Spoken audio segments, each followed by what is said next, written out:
Gente, estamos ao vivo com o Júnior BF. É Júnior BF por quê? É Júnior Bonfim. Júnior Bonfim, mas no Instagram tá Júnior BFF. Deixa eu marcar ele aqui, que esse Facebook, bem na hora, ele já interrompe. Mas a gente vai continuando. Ju, dá um abraço.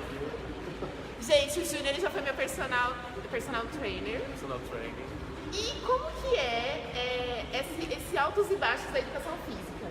Porque você tem que se especializar, mas ao mesmo tempo a educação física ela não é tão respeitada hoje em dia. Como que você lida com esses altos e baixos da educação física? Eu acho que primeiramente você tem que ter competência no que você faz, sempre buscando a melhor qualificação para melhor atender o seu cliente, entendeu? Que é meio... Cliente que você diz são os alunos. Os alunos, e não só personal, mas se eu for professor de sala, se eu estiver dentro da sala como professor da sala, englobar também aqueles que estão ali. Dentro de uma unidade, dentro de uma academia, igual acontece aqui na Cristal, a gente tem, cada professor tem uma especialização diferente. Temos professores que são especializados, por exemplo, em treinamento funcional. Então tem que saber dividir ali a área, é isso? Na verdade, acaba ocorrendo, é uma homeostase que ocorre, é tão natural, é uma coisa tão natural, porque um exemplo, a minha área é muito reabilitação em medicina, mais a área patológica. Eu tenho professores que trabalham com a área de treinamento, eu tenho outros professores que trabalham com a área de treinamento funcional, outros com preparação de atleta.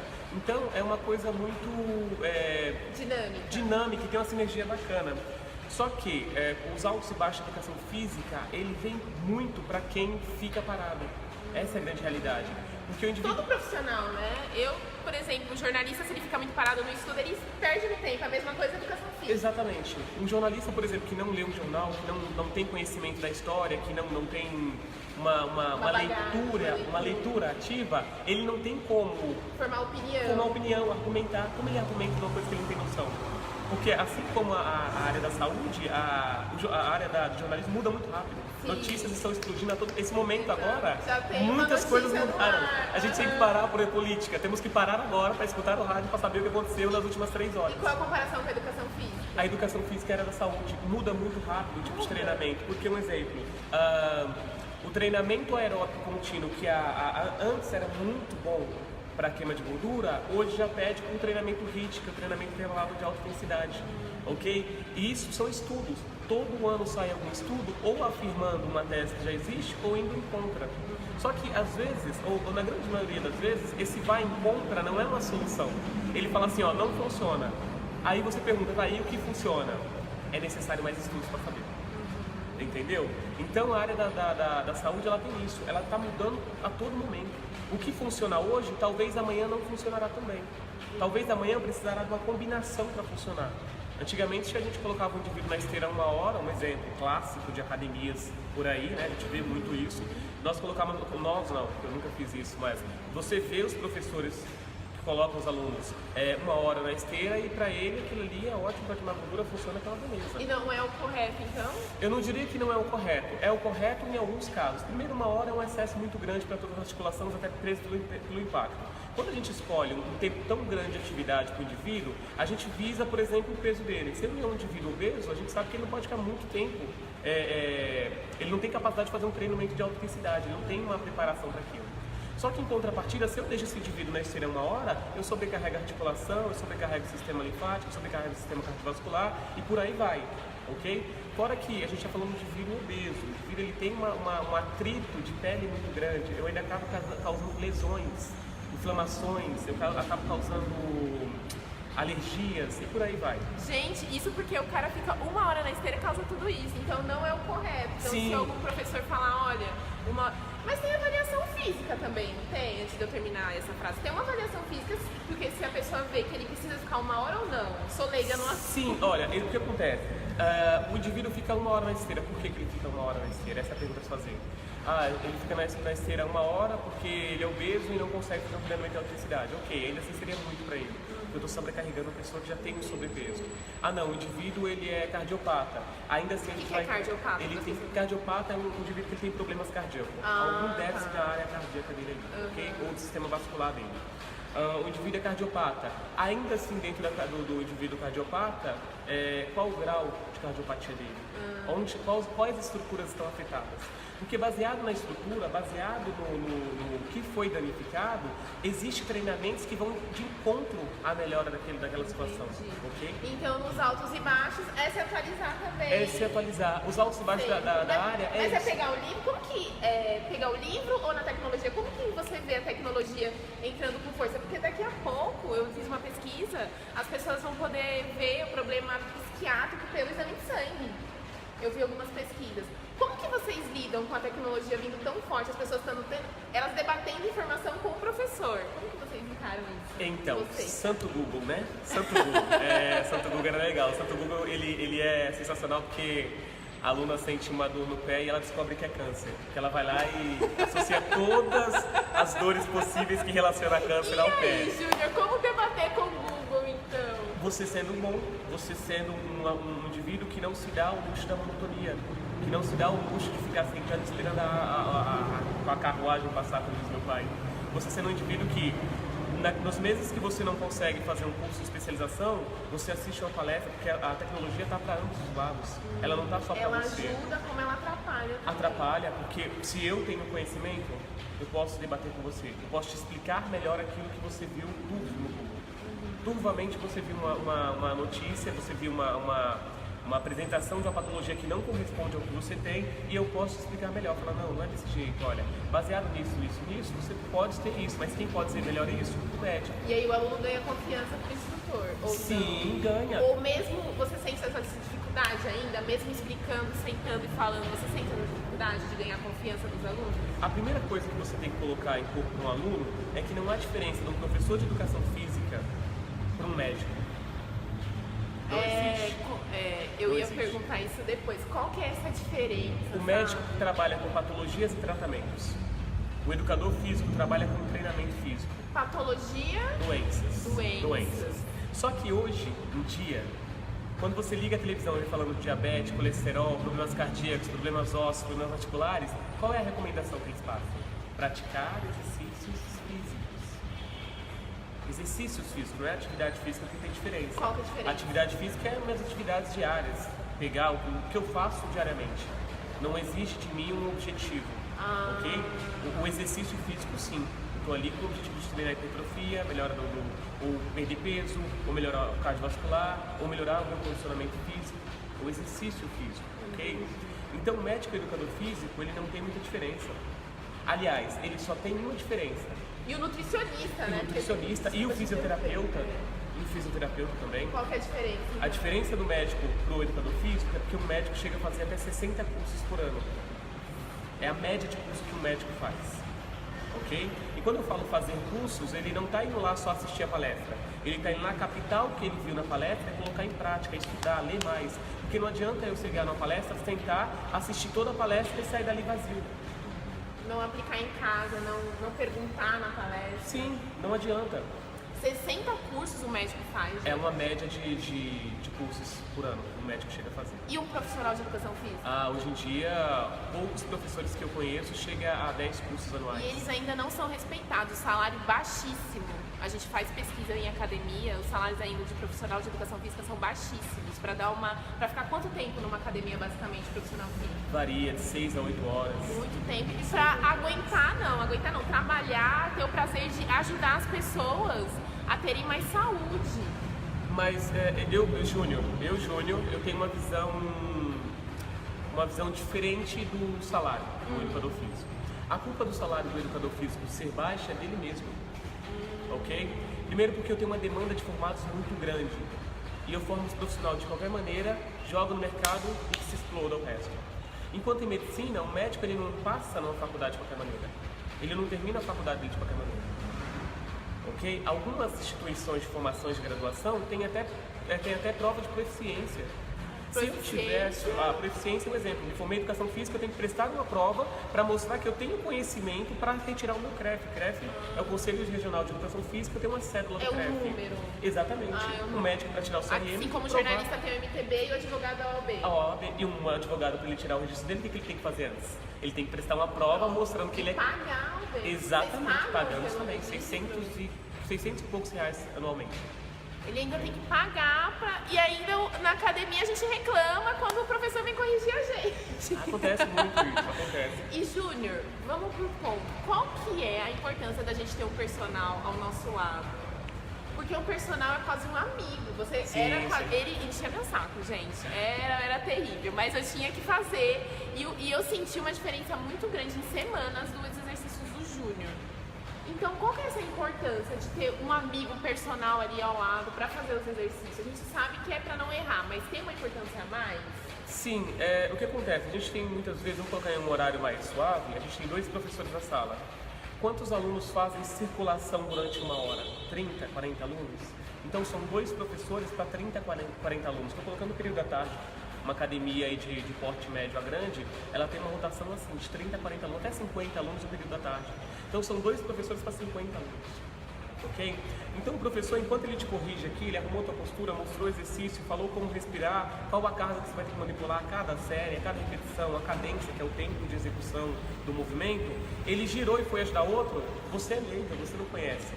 E aí acontece o quê? Você começa a errar. Tem que ser humilde para falar que não conhece. Sim, sim. Né? O tempo que ele rodou a sala para tentar verificar se outros alunos estavam fazendo certo, corretinho, bonitinho, você já começou a errar.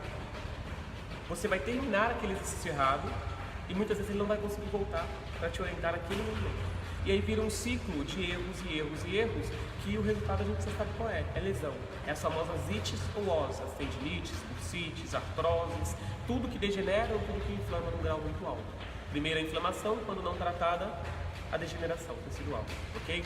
Então o personal está aí exatamente para isso, para corrigir a sua postura, para verificar quinzenalmente, mensalmente, a cada trimestre, o plano de aula que ele está aplicando em você, porque às vezes a gente planeja uma coisa, mas chega na hora a gente vê que não é viável. E não só isso, todos nós passamos por estresse oxidativo o dia todo, trabalho, trânsito, a boa alimentação deficiente, alguns fumam, alguns bebem, problemas familiares, problemas econômicos, financeiros. Então a gente sabe que muitas vezes o aluno vai chegar pra gente e ele não vai estar no melhor dia dele. Quando eu vou aplicar um treino de alta intensidade no indivíduo que já não está tão bem, eu vou aumentar ainda mais o estresse do indivíduo sem necessidade. O que eu tenho que fazer? Eu tenho que trazer esse indivíduo para uma área de mais liberação de serotonina, mais liberação são neurotransmissores, hormônios.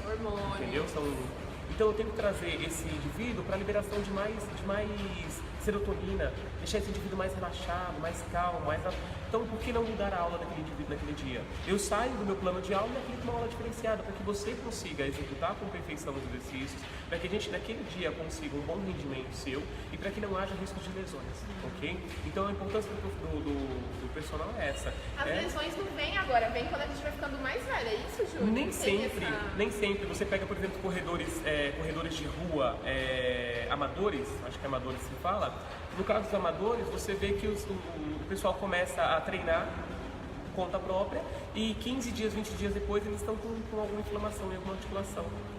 Um cisto de Bacter, uma condromalácia, uma condropatia, alguma inflamação, e esse é o problema, porque a inflamação geralmente é o primeiro estágio.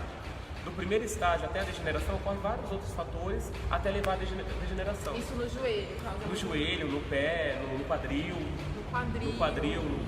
Qualquer articulação ali que esteja envolvida naquele movimento pode correr risco de lesão. E aí eu tô acompanhando o seu Facebook e você tem estudado muito. Um pouquinho só. Conta pra gente essa sua trajetória de educação física, aí você tá se especializando no mestrado e tá fazendo mestrado. Calma. Como que é essa correria? Conta pra gente como que é essa área também que você tá estudando. Então, eu me formei em 2015 em Educação Física pela Unítalo. No decorrer da minha faculdade, nos meus 4 anos de faculdade, eu nunca parei de estudar, nunca estudei só na faculdade. Eu estava na faculdade estudando, mas sempre buscando curso de especialização. A gente falou no comecinho, né? Sim, sempre buscando curso de atualização, lendo muito, lendo pesquisas científicas de alto valor, de referência, para poder trazer para o meu aluno algo que não fosse imaginário, não fosse ilusório. Lógico que na área da saúde existem 2 terminologias, existe o científico e o empírico. Avaliações empíricas são avaliações que um indivíduo é um atleta. O atleta, muitas vezes, ele executa movimentos que cientificamente não foi provado que funciona, mas dá certo com ele. São avaliações empíricas. Outros fizeram e deu certo. Não está na literatura, não está na ciência, mas funciona.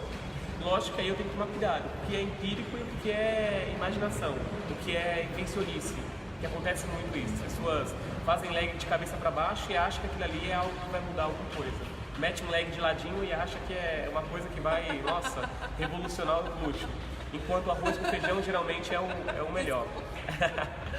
E aí sempre me especializei, fui buscando especialização, sempre gostei muito da área de patologia, sempre estudei muito doenças, não só as doenças dentro da área de traumatologia e ortopedia, mas as patologias neurológicas, patologias cardíacas, respiratórias, morfológicas e por aí foi.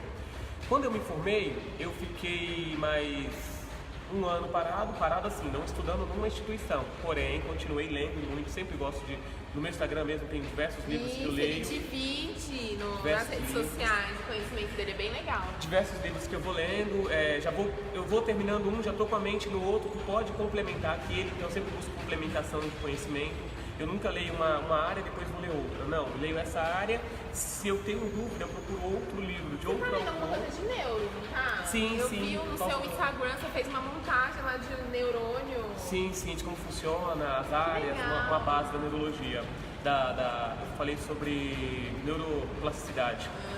E o que acontece? Aí, ok, nesse um ano eu fiquei parado, mas me especializando com cursos de extensão, palestras, gosto muito de palestras. Continuou dando aula? Continuei dando aula, nunca parei de dar aula, sempre dando personal, trabalhando na ginástica, trabalhando na musculação, ajudando alguns amigos da área também, dando aula de reforço de fisiologia ou anatomia para alguns amigos da área.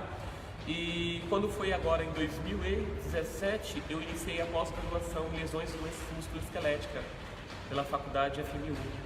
Bacana. Pela FMU. Que tem bastante, né? Sim. Vamos falar que CrossFit tem muito, não tem? Tem bastante CrossFit por aí, tem bastante box de CrossFit. Uma área bem... Que tem bastante lesões. Sim, então, o que acontece? Conta pra gente um pouquinho do CrossFit, porque eu conversei com um amigo meu que é fisioterapeuta, ele fala que a maioria dos pacientes vem de CrossFit. Vamos lá.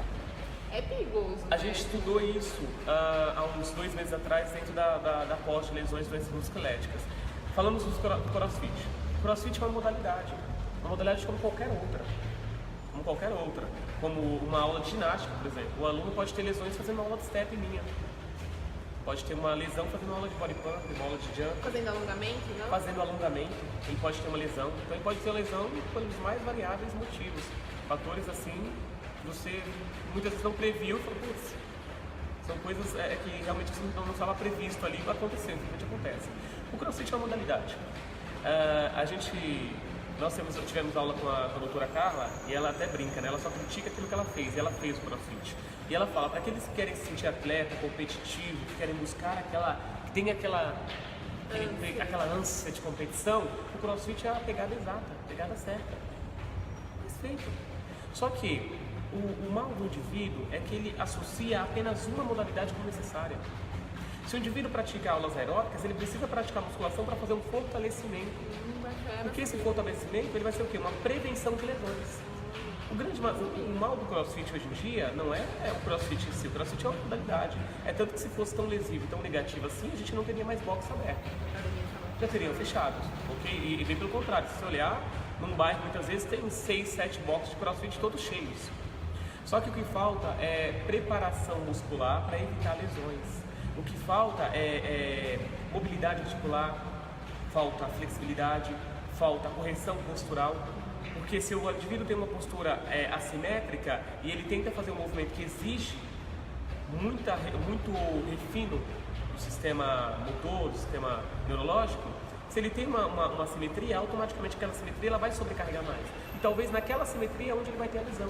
Ele tem um ombro mais alto que o outro, com a simetria de ombro. E ele vai fazer um arremesso. Se nesse arremesso ele não tem um manguito bem preparado, os músculos deltoides bem preparados, uma musculatura dos paravertebrais, uma musculatura do trapézio bem preparada, se o trapézio ele está bem preparado, esses grupos musculares de postura, se eles não estão bem preparados, a tendência é que eles lesionem, eles fiquem expostos à lesão, ok? Mas se eles fizessem uma preparação, um treinamento funcional, de preparação, de bonitinho, uma semi-fisioterapia, né? A gente fala que é uma fisioterapia preventiva.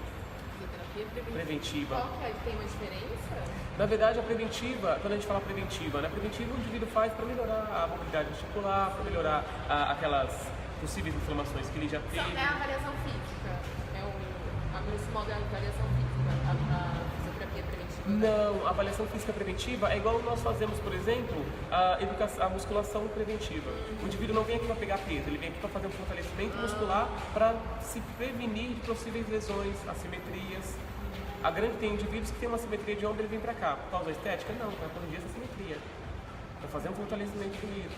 Algumas patologias ósseas, por exemplo, como a hipercifose, que a gente tem a coluna, e ela acaba fazendo um cezinho na região torácica, cervical, é uma fraqueza, por exemplo. A gente brinca com a nossa coluna, né, Sim, Júnior? Pode ser Pega uma peso fraqueza. e vai, e agacha. Na academia é uma brincadeira aí. Por isso que na academia tem o treinamento de, perdão, falha a memória agora, os primeiros 15, 21 meses de treinamento, você tem um treino de adaptação.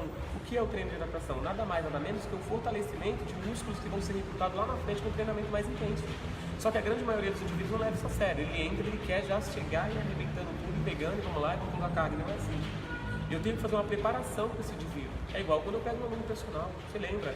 Sim. Se eu começo com você, não adianta eu chegar na perna e lembrar, não, peraí. Diferente dos instrutores de academia, que já chega falando, coloca peso que tá leve. É impressionante Então, isso. se eu, um exemplo, no seu caso, quando eu comecei com você, com o personal, houve toda uma preparação. Sim, até de cardápio, ele deu uma ajudinha ali. Sim, porque você tem que ter uma base ali de orientação e você tem que ter uma base de muscular, uma base para preparar o sistema locomotor para aguentar a carga, para aguentar essa sobrecarga. Então eu preciso que o indivíduo esteja a musculatura preparada, esteja a musculatura fortalecida, seus paravertebrais, músculos dorsais, músculos quadríceps, para que quando ele for fazer um agachamento, por exemplo, que eu colocar um pouquinho mais de carga, não sobrecarregue a articulação da região pélvica, ok? Para que eu consiga que ele tenha uma boa flexão, uma boa extensão de quadril, eu preciso trabalhar isso, ok? Eu preciso dar consciência corporal para o aluno. Isso, consciência corporal, Consciência essa corporal. é a palavra. Tem aluno que você fala assim para ele, vira o tronco, ele vira tudo, ele vira o quadril, ele vira o tronco.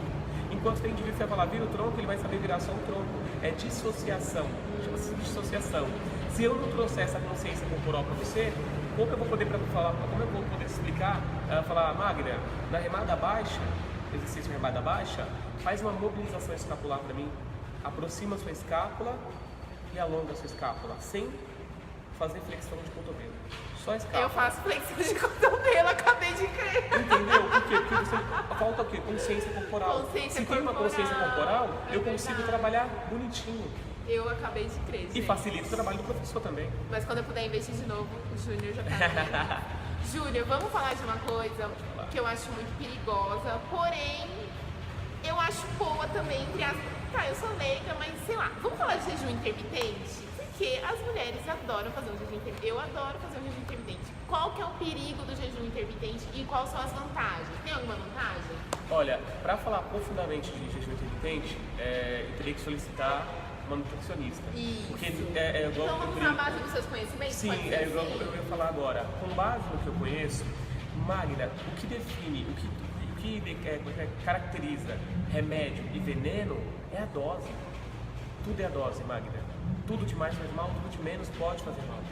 Ok? O jejum intermitente é uma técnica onde o indivíduo fica um longo período sem se alimentar, depois ele tem janelas de alimentação, são horários que ele se alimenta, depois ele fica um outro longo período sem se alimentar. Na crença popular, eles colocam como a melhora da oxidação de gorduras, da queima de gorduras, ok? Melhora da capacidade do corpo utilizar a insulina, absorver melhor os carboidratos, por aí vai. São vários fatores fisiológicos que ocorrem dentro do jejum intermitente. Só que, na base dos meus conhecimentos, eu não utilizo o jejum intermitente, até mesmo porque a minha regra é, se eu tenho estoque, não há por que armazenar. Estoque de alimentos. E se eu me alimento bonitinho de 3, de 2, de 4 em 4 horas, se eu tenho uma regra de alimentação bacana, não tem como armazenar, porque tem sempre disponível. Eu sempre brinco com meus alunos. Imagina que hoje todos os mercados da região vão fechar e vão abrir daqui 2 meses. Qualquer indivíduo sensato vai fazer o quê? Ele vai fazer uma compra absurda. Foi o que aconteceu na greve dos caminhoneiros, né? Virou aquela multidão. Todo mundo fez o quê? Encheu os tanques dos seus carros, porque não sabia quando ia voltar o abastecimento. Não é diferente, foi até boa a greve dos caminhoneiros. Vou mudar agora o conceito do mercado. O que acontece? Quando eu fico longos períodos sem se alimentar, o que acontece quando eu volto a me alimentar? O corpo toma como base que isso ocorrerá novamente. E a tendência é que o indivíduo comece a armazenar gordura. Ah, Júnior, mas o jejum intermitente pode ser utilizado para... Pode. Um nutricionista especializado dentro desta área, porque 4 anos de faculdade não serve absolutamente de nada, na grande maioria dos casos, tudo bem? O que vai contar mesmo é a sua especialização, é o que você busca, é o que você lê, é o que você conhece, é o que você pratica. Se for um nutricionista especializado, que tem um conhecimento profundo nas bases científicas, com bases literárias, ou alguma avaliação empírica dentro de um determinado biotipo que deu certo, tudo bem. Aí ele vai saber manipular, é uma variável. Mas eu, Júnior, professor, não aconselho os meus alunos de intermitente. Até mesmo porque nenhum treinamento que eu passo é treinamento leve. A não ser para senhoras que são alongamentos de musculação, uma adaptativa, posição de postura, um RPG, um pilates que eu também pratico, ok? Então, dentro desse contexto, perfeito. Agora, para indivíduos que vão realmente... o jejum intermitente. Se eu tenho outras formas de queimar que não me privam da alimentação. Porque a melhor dieta, magra, é aquela que é flexível. Dieta restritiva só leva a resistência. É só analisar os fatos, é só analisar os dados. Um exemplo pra gente. Qualquer dieta que o indivíduo tire demais carboidrato, a tendência de falha dele após um mês de início da dieta é grande. Ele tira o carboidrato, ele vai começar a ter aumento do nível de cortisol causado pelo estresse. O cérebro da gente se alimenta. Cortisol é o hormônio é o hormônio lobo que a gente fala, né? O hormônio anjo-lobo. Ele tanto ajuda na queima de gordura como ajuda no armazenamento. Okay? Ele está ali entre as duas fases. Eu tenho um aumento do nível de cortisol que pode desencadear outras patologias, como alteração da tireoide. Longos períodos sobre efeito do cortisol pode alterar a produção de hormônio da tireoide. Perigosíssimo. Ok? Então, aí eu vou estar dentro de uma me expondo a outras patologias, porque o indivíduo não sabe a condição atual dele. Ele faz baseado na mídia, ele faz baseado no que ele acha. Você acha que as pessoas ainda estão muito de olho na mídia, na internet, estão levando em conta o que vê e não o autoconhecimento da saúde? Exatamente, porque, por exemplo, ninguém fala assim, eu acho que eu estou com câncer e vou fazer uma quimioterapia. Porque as pessoas falam assim, eu acho que eu estou gordo e vou fazer uma dieta. Eu acho que eu estou fraco e vou fazer uma musculação. Não é, eu acho que eu estou num nível de peso elevado e vou nutricionista. Exatamente. Vou fazer uma avaliação. Que você tem que fazer. É isso. Se eu acho que eu estou acima do peso, eu tenho que fazer o quê? Procure um nutricionista. Especializado, formado, especializado no emagrecimento. E não professor de educação física, você tem que procurar outro nutricionista. Não, professor de educação física que passa dieta, ele quebra a ética. Existe demais, porque assim, o professor de educação física, uma das coisas que o professor de educação física mais fica puto, desculpa a palavra, é quando ele recebe de um médico a planilha de treinamento. O médico não pode passar exercício físico, o médico não pode prescrever exercício físico, porque o médico não tem CREF. Se ele tiver o CREF, então ele bate o CREF dele e manda para o professor, que o professor, de bom grado, vai seguir o treino, porque ele é formado em educação física. Ele só pode dizer que a pessoa está apta para fazer atividade? Um exemplo aqui hipotético, o aluno fez uma cirurgia da coluna, o médico pode falar assim, executar movimentos com estabilidade da coluna. Ponto. Por quê? Porque ele fez uma cirurgia dessa área. Fortalecimento do abdômen e dos paravertebrais. E aí um se comunica com o outro e aí vai chegando na perfeição. Aí sim. Então o educador físico que passa dieta, primeiro que ele está indo contra a lei, é crime isso. Eu não me lembro do artigo agora, mas é crime. Olha. É crime. Pegou um professor passando dieta, tá o nomezinho dele lá, você pode comprovar que é ele, processo. Conselho Regional de Nutrição cai na câncer. Ok? Porque é crime. Assim como o nutricionista não pode passar treino. Assim como o médico não pode passar treino. Diferente do fisioterapeuta. Mas vocês se bicam muito, né? Não é que se bica, é porque não existe uma briga aí entre médico, nutricionista, preparador de educação física ou não? Não, porque existe a equipe interdisciplinar. Que bom. Então vocês se abraçam e servem o aluno. Geralmente, quando se bica, são dois lados que não têm o mínimo de conhecimento. É um médico que se formou apenas no clínico geral e está lá dentro de uma sala fazendo as receitinhas dele, sem olhar na cara do paciente. E o professor de educação física que fez 4 anos e acha que é um profissional da área. Então vocês se unem para cuidar daquela pessoa, isso é bem bacana. Exatamente. Magra, qual o seu problema? Júnior, eu tenho uma condromalácia no joelho. O que seu ortopedista diz? Ele diz que é tal grau. Legal. Pede para ele aparecer. Você é paciente do grau, você consegue ele fazer manda essa para mim, leitura. ele manda para mim os exames de imagem. E aí você analisa e fala, realmente, aqui é um grau já avançado, aqui vai dar ose logo. Ele não pediu cirurgia? Não. E ele pediu? Pediu. Ele pediu a cirurgia? Pediu. É válido fazer cirurgia? Será que vale a pena? Porque você vai ficar tanto tempo isolado, tanto tempo Então é interessante o aluno levar os exames De todos os lados, profissional. do Que educador bacana. físico, e não só isso. É bacana que o aluno também pegue o treinamento dele e apresente para o fisioterapeuta, apresente para o nutricionista, porque cada treinamento ele apresenta uma configuração fisiológica diferente. Eu posso passar um treino que vai favorecer melhor para você a parte de angiogênese. Angiogênese é a criação de novos vasinhos sanguíneos para melhorar e aliviar a sua tensão vascular. Eu posso passar um treino de neurogênese, melhora da capacidade dos neurônios, formação de ligação de neurônios. Olha, ok? gente, é uma coisa ligando a outra. Dentro de um não é treinamento. só se jogar no treino. Não. Gente, e o Júnior, é bem legal falar isso, que o treino dele não é apenas um treino. Ele conhece a sala e fica do lado de cada aluno. Olha, você tem que pular mais aqui, você tem que fazer mais assado. Você tem essa preocupação e isso é muito interessante. E não é só um treino, você tem aquele trabalho, olha, hoje vamos fazer isso para trabalhar mais a parte da lombar, a parte superior e inferior. É muito bacana o trabalho do Júnior, para quem conhece. Quem não conhece, me conhece. Por favor. É porque assim, é igual eu te falei, é questão de dissociação. Como eu vou falar com o indivíduo, faz esse movimento, tá, mas e aí? O que trabalha isso aí? Qual o objetivo desse exercício? Ele explica antes da aula, é bem bacana. Tem que ter um objetivo, porque a conexão cérebro-músculo tem essa conexão. Antes de eu fazer o movimento, meu cérebro já está trabalhando em cima disso. Antes mesmo de eu iniciar o movimento, meu cérebro já está trabalhando. Ok? E quando eu trabalho com um aluno profissional, aí que eu tenho que conscientizar mais meu aluno. Porque eu quero que meu aluno saia dali, mesmo que amanhã ele chegue e fale, Júnior, por questões financeiras, horário, trabalho, X, Y, Z, eu realmente não vou conseguir estar fazendo mais aula com você. Mas eu quero que o meu aluno saia dali de coração. Eu quero que ele continue o legado que eu ensinei para ele. Isso é bacana. Eu quero que ele tenha uma consciência tão grande do exercício, do nome, da ativação muscular, que qualquer professorzinho mequetréfico que ele pegar, ele dê aula pro professor. Ele fala, não, peraí, tá errado. Por quê? Por causa disso e disso. O que já aconteceu de alunos meus sair para outras academias, chegou lá, pegou outros personagens, porque o meu horário não era compatível para dar aula para esse aluno lá. E hoje em dia esse aluno faz de tudo para vir treinar comigo, por causa que, infelizmente, o personal dele lesionou ele. Eu tô quase voltando. E Júnior, quem é que tá treinando mais, os homens ou as mulheres? Como que tá? A galera tá se preocupando mais com a saúde? Sim. Tá. Mas a mais mulher... parte do homem ou da mulher, você sente? A mulher, ela é mais preocupada com a estética, né? O homem também é. Com essa história de método sexual, o homem ficou bem presente nessa área estética. Mas a mulher, ela busca mais o trabalho personal do que o homem. Ok? Acontece muito dos homens procurar quando é questão de treinamento físico, de preparação para alguma competição, de corrida, fisiculturismo, natação, entre outras. Aí eles procuram um personal, uma pessoa que pode estar auxiliando eles.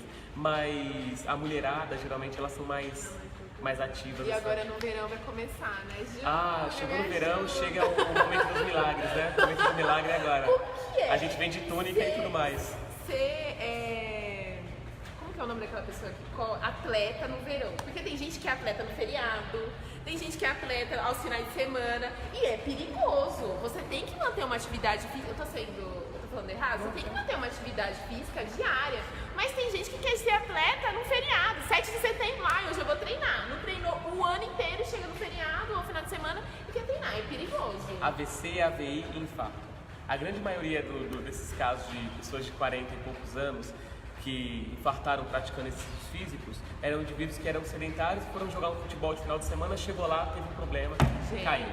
Quando Allah permite que o céu se abra e as coisas dê certo, a gente consegue colocar uma molinha no coração, restaurar um tecido que lesionou e ele vive bem. Aí sim ele vai ter que praticar todo dia. Aí a partir dali ele é obrigado a praticar todo dia. Por isso que é bom começar aos poucos. Não é? Porque a gente fala em atividade, a gente já pensa em academia. Mas você pode fazer uma caminhada, tomar bastante líquido, fazer uma caminhada. Ao invés de você pegar o elevador, sobe uma escada. Sim, são hábitos diários que você vai mudando, que você vai melhorando a sua expectativa de vida. Porque assim, o treinamento é cientificamente provado que quem pratica exercícios físicos tem uma longevidade maior, ok? Então, a expectativa são pesquisas americanas, a gente lê muito isso dentro do mestrado. Legal. Tem uma pesquisa bacana também do Dr. Santarém, que ele mostra isso. O Dr. Santarém é dono de um instituto de treinamento para idosos, só terceira idade, muito bacana. Que tá acordando pra vida, terceira idade, né? Sim, eles treinam, você pode ver cada pracinha aí de manhã, tem eles correndo, caminhando. Muito bacana, já tem o governo também, como é uma preocupação de saúde pública, eles pagam professores e educadores físicos para dar aula em praças, em quadras de futebol. Aqui no Centro Cultural tem o Afromix, que é sensacional. Sim, tem o dança Afromix, também é tem bacana, aulas de né? funcional. Até uma professora que trabalha aqui comigo à noite, uma amiga minha, Marlene, ela dá aula de localizada, de ritmos e de... Na Afromix, não Na é? Afromix. Eu acho que eu conheci ela. Entendeu? Isso é bacana. Com relação à atividade física, falei sobre expectativa de vida, ok. Isso. Quem pratica exercícios físicos automaticamente tem sua expectativa de vida aumentada. Quanto mais músculo você tem, maior a sua expectativa de vida. Salvo casos de fisiculturistas. Aí a gente está falando de outra área, porque o indivíduo pode sim ter o benefício dessa prática, mas ele também pode ter complicações decorrentes de uso de ergogênicos, esteroides anabolizantes, ok? Então aí já é uma outra área, uma outra situação, tem vários fatores influenciados aí. Mas também cientificamente provado que quem utiliza anabolizante tem essa expectativa de vida cortada. Okay? É perigoso, né? Até a gente tomar aqueles pozinhos que a gente chama de whey, né? É perigoso a gente pegar do nada e começar a tomar. Sim, porque né? você não sabe... Mas aí a gente passa em qual área da medicina? Na nutrição. Na nutrição. Toda ingestão depende da nutrição. Da nutrição. Então, vou mudar uma dieta, nutrição. Vou tomar um suplemento, nutrição. Mas a gente sabe que na academia eles indicam, né? Então, mas aí entra dentro do conceito de que... Olha, toma esse que é melhor. Então. Isso fica mais na parte masculina. Eu vejo muito homem. Isso são avaliações empíricas, porque o indivíduo tomou, deu certo, e o outro tomou, deu certo, o outro tomou, então deu certo, e ele acha que dá certo para todo mundo. Mas eu tenho que tomar cuidado com o indivíduo se ele tem um problema renal, se o indivíduo tem um problema hepático, se o indivíduo tem problema de coração. Tem suplementação que, dependendo do indivíduo, se ele tomar uma cápsula, ele vai ter uma parada 2, 3 horas depois, nem isso talvez. Eu tenho que tomar cuidado se o indivíduo toma um medicamento supressor, imunossupressor, dependendo da suplementação, ele vai aumentar a produção de glóbulos brancos, vai aumentar a proteção do corpo dele e essa própria proteção vai atacar ele e ele vai ter um problema, entendeu? Então eu tenho vários fatores, o indivíduo toma medicamento, que medicamento ele toma? Aí entra o conhecimento. Esse medicamento tem uma reação com esse medicamento? Medicamento e suplemento tem reações? Que aí já entra dentro da área do professor, que tem aquele que vai buscar no Google, sim ou não, tem aquele que vai buscar sim ou não, mas qual é a ligação? A ligação O professor vai buscar no... acontece, e não é um erro procurar. Mas não é melhor procurar um professor da faculdade ou uma pesquisa? Por isso que não é um erro procurar, porque no Google tem o Google Acadêmico, tem o Cielo, eu tenho o Tem PubMed. que ter cuidado com qual a fonte que você vai usar. Exatamente. O problema não está na arma. O problema não está na arma. O problema está em como eu vou utilizá-la. Isso, É igual uma porque faca. A faca, ela tanto mata quanto ela corta, ela te ajuda, ela te libera. Mas São quem vários faz a fatores. arma é o ser humano. É o ser humano. Então, peraí, mas eu vou usar o Google, tá? O que eu vou conseguir pesquisar? X fator mais X fator são antágonos? Tem reação alérgica? Tem reação do quê? Ah não, esse aumenta a pressão cardíaca, tá? Mas esse indivíduo toma medicamento para quê? Para diminuir a pressão cardíaca. Então já não vai funcionar. Pronto, já chama a resposta. O curioso, ele vai mais a fundo. Quais são as ligações químicas que fazem com esse fator oculto? Porque lá na frente, a grande maioria dos remédios, um componente se encontra no outro. Você pega a aspirina, por exemplo, qualquer relaxante muscular hoje tem componentes de remédio para dor de cabeça, para remédios anti-inflamatórios, para analgésicos. Então aquele componente ali muitas vezes é o que é o causador do problema. E se você conhece a ligação daquele componente no organismo, como ele reage ao organismo, você já ganhou mais de 50% de conhecimento para se prevenir de possíveis BOzinhos que você vai ter que assinar na vida.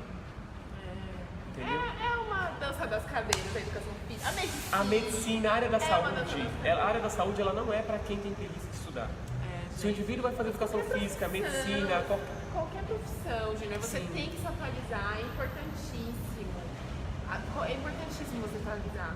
Mas então, deixa os seus contatos para quem quiser contratar os seus serviços do Júnior. É bom fim.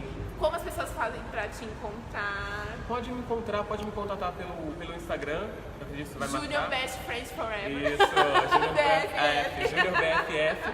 Pode ser também pelo Facebook, pode mandar uma mensagem ali, eu respondo. Demoro, mas respondo. Demora. Da correria, gente, muita coisa. Correria. Ele tem uma filha de 4 anos que é uma fofura também. Aí tem faculdade, tem a pós-graduação. Agora, se tudo der certo, a gente está preparando um projeto para mestrado. Ai, que bacana. Então, você vai poder dar aula também? A intenção do meu mestrado é ir para a faculdade, trabalhar com pesquisa e faculdade. entendeu? Parabéns, Então, Júnior. tem tudo isso aí, correria. Obrigada. Obrigado a Eu aceito a você. entrevista. Beijo, gente. Vou Tchau, deixar ele pessoal. que ele tem que trabalhar agora. Tchau.